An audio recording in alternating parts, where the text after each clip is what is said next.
I am making my chocolate cardamom cake donuts, which are tender, rich donuts with a sweet, crackly shell and moist, cakey innards. They are a love letter to your taste buds. To make my dough, I'll start by combining a 1/4 cup of melted, unsalted butter that's cooled slightly with 2/3 of a cup of granulated sugar.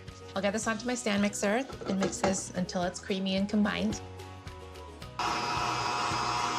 I'll add 3 egg yolks, one at a time, and just using the egg yolks yields an extra rich texture. 2 teaspoons of vanilla extract, and then a signature quality of old-fashioned cake donuts is something tangy, so either buttermilk or sour cream. I'm going with sour cream because there's more fat in it, and more fat means more moisture in the cake. I'll add 3/4 of a cup of it. Now for my dry ingredients, I'm gonna plop them just right on top of the wet ingredients. So I'll get my bowl off of the stand mixer. I'll use a combination of cake flour and all-purpose flour to get a great tender, cakey texture. 1 1/4 cups of cake flour, and then 3/4 of a cup of all-purpose flour. 2 teaspoons of baking powder, and then 1 cup of unsweetened Dutch cocoa powder. A 1/2 teaspoon of instant espresso powder enhances the cocoa flavor.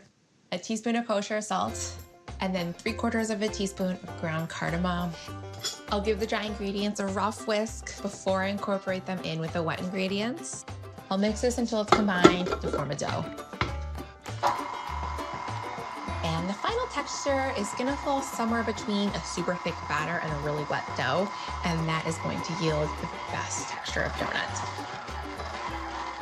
My dough is combined. I'll roll it out into a 9 by 9 inch square, just under 1/2 inch thick, and cut that into 9 pieces. I'll cut out their centers using about 1 1/4 inch circle cutter. I'm obviously gonna fry these up too. They look great. So what's ultimately gonna help these donuts achieve their signature crackly shell is if they go into the fryer when they're cold. So I'll get these onto my baking sheet here and stick them in the freezer for 30 minutes while I get going on my glaze. This is just a basic glaze: powdered sugar, water, vanilla, salt, mix, mix, mix. I'm ready to fry. I've got a couple of inches of neutral oil heating in my cast iron pot here to 350 degrees, and I'll fry these in batches for 2 minutes per side until they're crisp. If you add too many cold donuts, it'll drop the temperature of the oil, and if you try to fry with oil that's not hot enough, it'll make a greasy donut. They smell so chocolatey. I'm ready to see some of the crackles forming.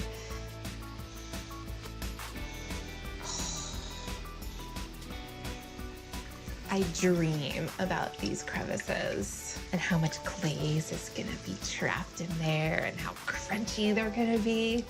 Oh, these look awesome. I'll transfer them to a wire rack so they can cool briefly. Soon as they are cool enough to handle, I'll get them swimming in my glaze and coat them completely to give them a shell. Drop them in, turn them around to coat. Oh, look at the way that the glaze is catching in those crevices. This is a beautiful thing. Look at that. I love you. Keep on dunking. I'm doing it. These are love at first bite.